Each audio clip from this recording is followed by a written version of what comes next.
حضرت عمار بن یاسر رضی اللہ تعالیٰ عنہ سے روایت ہے کہ جب لوگوں نے رسول اللہ صلی اللہ علیہ وسلم کے ساتھ تیمم کیا تو آپ نے مسلمانوں کو حکم دیا تو انہوں نے اپنی ہتھیلیاں مٹی پر ماری اور ہاتھ میں کچھ بھی نہ لیا، پھر اپنے چہروں پر ایک بار مل لیا، پھر دوبارہ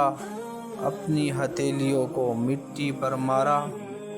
اور اپنے ہاتھوں پر مل لیا۔